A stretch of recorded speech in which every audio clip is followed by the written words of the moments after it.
Palabra de vida. Evangelio de hoy. Padre Carlos Yepes. Del libro del profeta Malaquías, capítulo 3, versículos 1 al 4. Esto dice el Señor: He aquí que yo envío a mi mensajero. Él preparará el camino delante de mí. De improviso entrará en el santuario el Señor, a quien ustedes buscan, el mensajero de la alianza, a quien ustedes desean. Miren, ya va entrando, dice el Señor de los ejércitos. ¿Quién podrá soportar el día de su venida? ¿Quién quedará en pie cuando aparezca? Será como fuego de fundición, como la lejía de los lavanderos. Se sentará como un fundidor que refina la plata, como a la plata y al oro. Refinará a los hijos de Leví, y así podrán ellos ofrecer, como es debido, las ofrendas al Señor. Entonces agradará al Señor la ofrenda de Judá y de Jerusalén, como en los días pasados, como en los años antiguos. Palabra de Dios. Te alabamos, Señor. Salmo 24. El Señor es el Rey de la gloria. Puertas, ábranse de par en par, agrándense portones eternos, porque va a entrar el Rey de la gloria. El Señor es el Rey de la gloria. ¿Y quién es el Rey de la gloria? Es el Señor fuerte y poderoso, el Señor poderoso en la batalla. El Señor es el Rey de la gloria. Puertas, ábranse de par en par, agrándense portones eternos, porque va a entrar el Rey de la gloria. El Señor es el Rey de la gloria.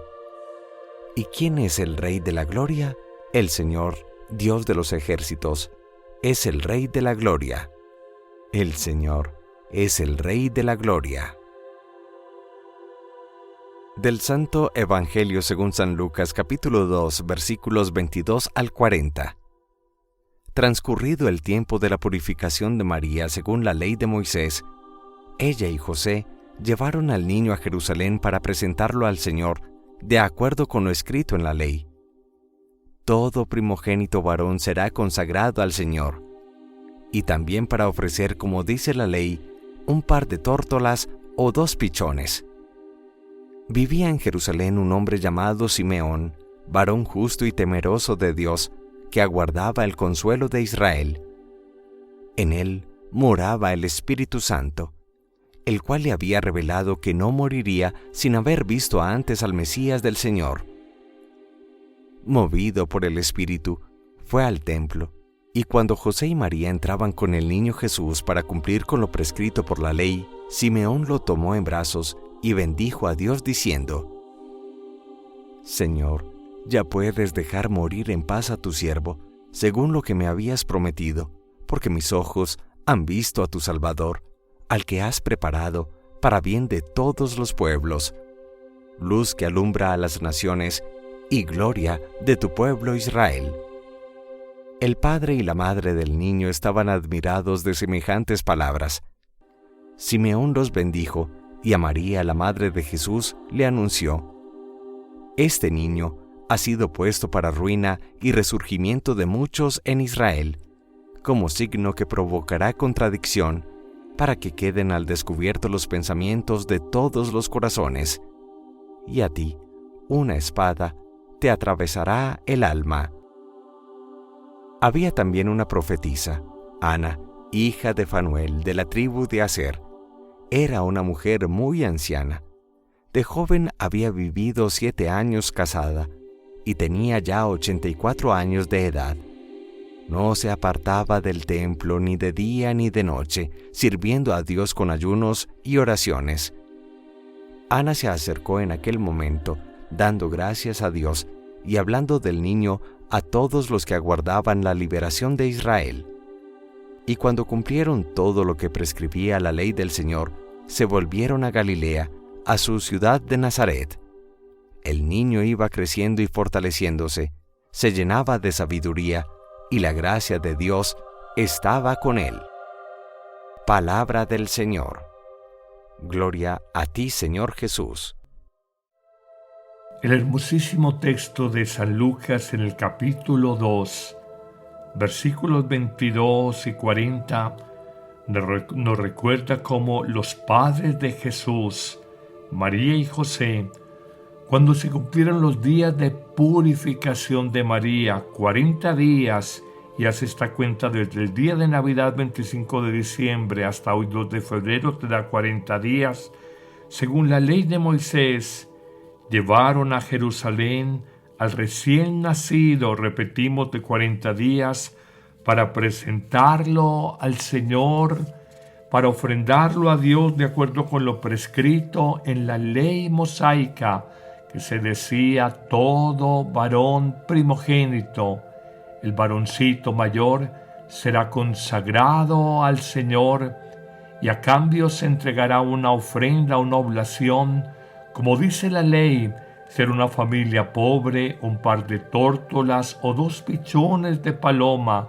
Ser una familia pudiente económicamente podía ofrendar un cordero, un cabrito.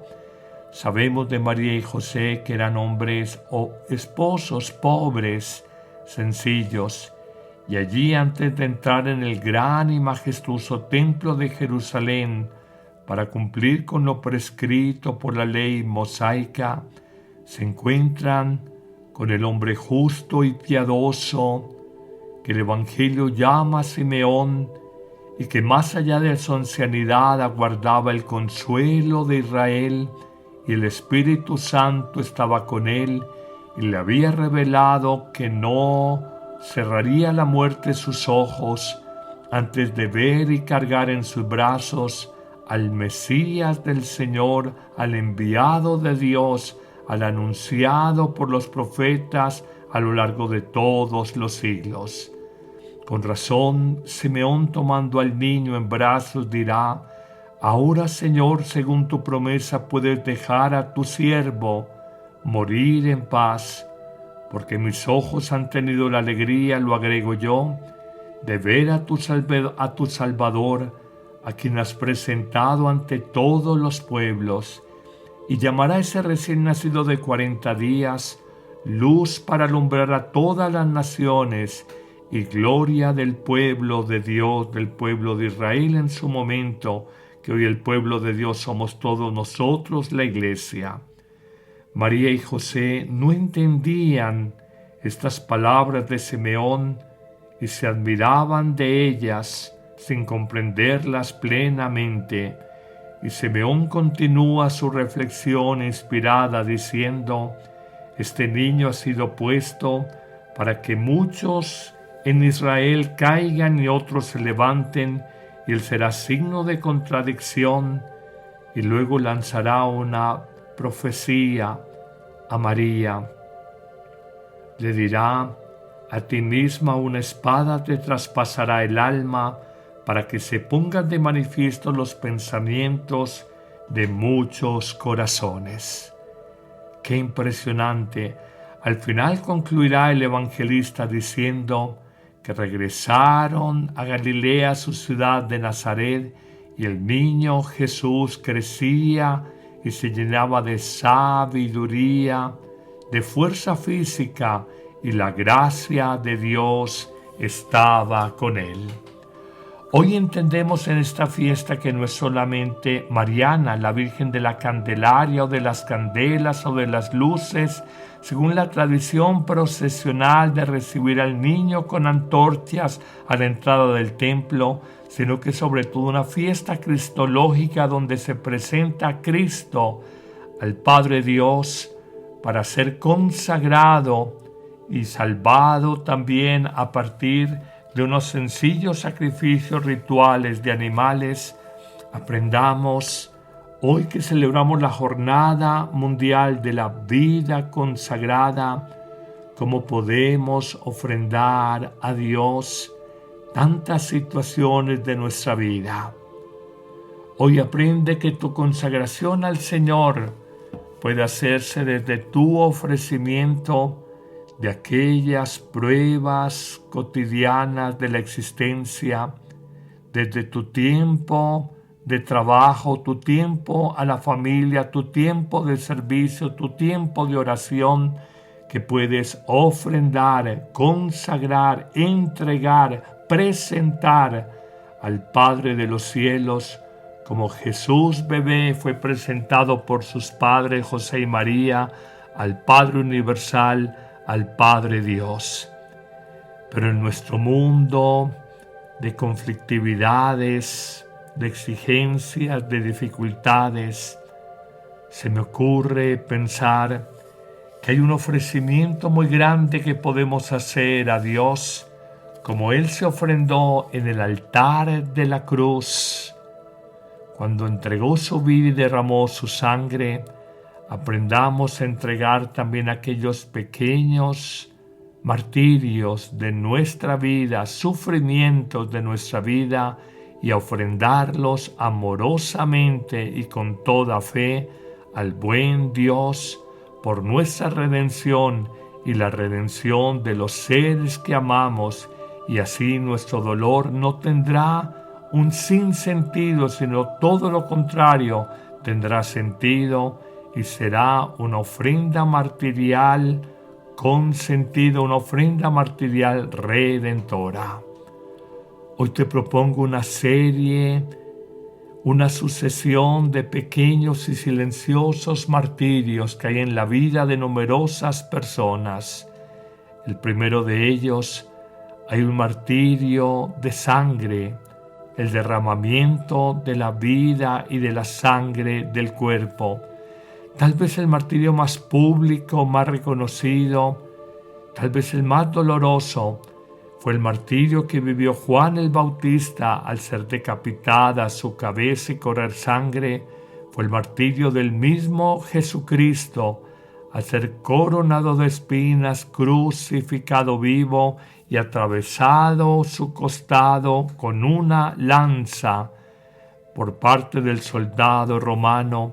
Es el martirio de tantos mártires que, como dice Tertuliano, serán su sangre de mártires semilla de nuevos cristianos. Pero hay también en nuestro mundo, más allá de ese martirio de sangre que vemos ahora en Nigeria, en Sudán, en Siria, en Egipto, en Pakistán, en países de mayoría musulmana donde masacran miles de cristianos porque son minoría religiosa en países de mayoría musulmana. Hoy encontramos el martirio o el sufrimiento moral. Convivir, por ejemplo, con una persona con un desorden moral propio, trátese de ludopatía, neurosis, alcoholismo, bipolaridad, depresión, drogadicción, cuánto sufrimiento con una persona infiel, neurótica, grosera, incapaz para reconocer sus hierros y sus fallos.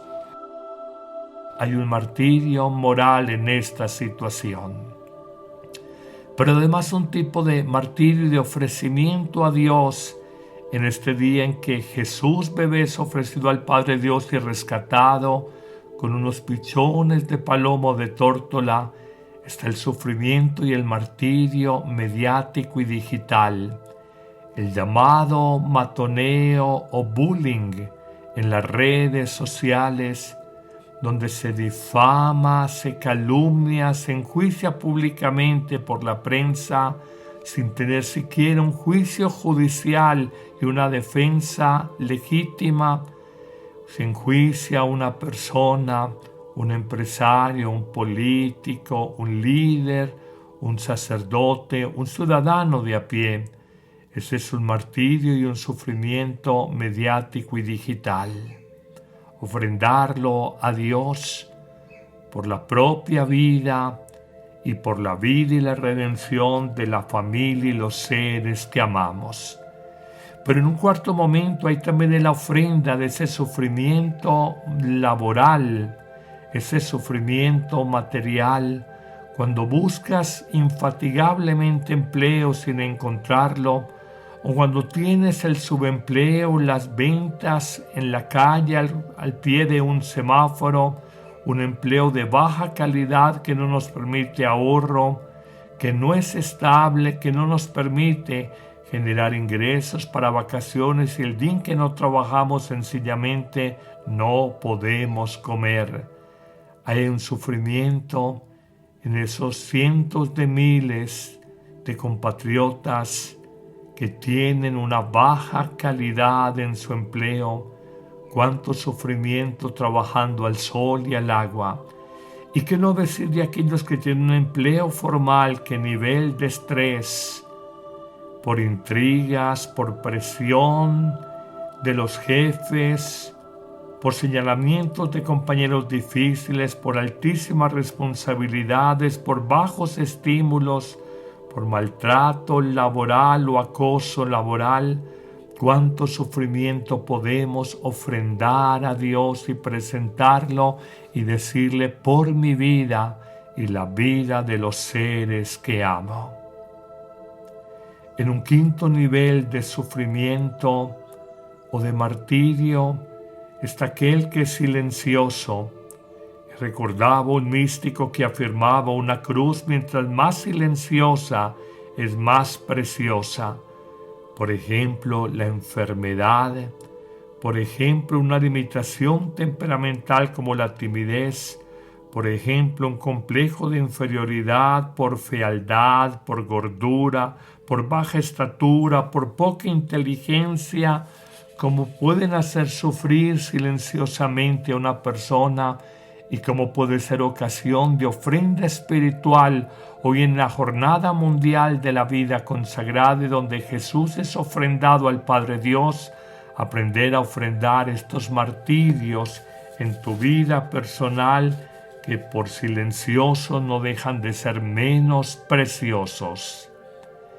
Hay también otro tipo de martirio, y te hablo en un sexto momento del martirio cotidiano, el de todos los días: madrugar para estudiar, madrugar para trabajar, madrugar para preparar el desayuno para los hijos, madrugar a las ventas, madrugar en el transporte público. Y esos martirios cotidianos: hacer una carrera mientras trabajas, trasnocharte hasta altas horas, no volver a salir con tus amistades porque tienes que sacar adelante tu trabajo y tu estudio. Es un martirio cotidiano, silencioso, la lucha diaria por la supervivencia. Finalmente, en una séptima expresión de martirios o sufrimientos humanos está el martirio espiritual, cuando experimentamos desolación, soledad, abandono de Dios, aunque no es cierto, no escuchar la voz de Dios, desconfiar de Dios y su amor y hasta llegar a la desesperanza, las noches oscuras de los sentidos y del alma de la que hablan místicos como San Juan de la Cruz, noches oscuras que vivieron los santos y muchos cristianos de a pie, y aprender a entender que allí también podemos ofrendar este sufrimiento a Dios. 7 expresiones de martirio para ofrecer a Dios: 1, martirio de sangre; 2, martirio moral; 3, martirio mediático o digital; 4, martirio laboral; 5, martirio silencioso; 6, martirio cotidiano; 7, martirio espiritual. Aprende a ofrecer estos sufrimientos como Jesús, como María, como José lo hicieron, con una fe para reparar por tu pecado, con un amor para purificar tu vida, con una esperanza de que la redención se aplicará por ti. La fe, la esperanza y el amor, virtudes teologales, te ayudarán a tu crecimiento personal, a tu maduración espiritual, a tu purificación de pecados de la vida pasada. Y en este día inmenso en que Jesús es ofrendado a Dios, ofréndate también al Padre Dios con las pruebas y sufrimientos de la vida, y serás especialmente recompensado y bendecido si con fe, amor y esperanza ofrendas y no reniegas de tu cruz, de las espinas que hay en tu vida. Que el buen Dios te bendiga en abundancia en este día, en el nombre del Padre, y del Hijo, y del Espíritu Santo. Amén. Santa María, Nuestra Señora de la Candelaria, en este día, intercede por nosotros. ¿Listo para un cambio? La app Amén Comunicaciones te abre las puertas a un mundo de fe y reflexión. Con un solo clic podrás acceder a misas, oraciones y contenido que nutre tu alma. Esta app es ligera y fácil de descargar en Android y Apple. El Padre Carlos Yepes te invita a unirte a esta comunidad de fe y esperanza. No dejes pasar la oportunidad de crecer espiritualmente cada día.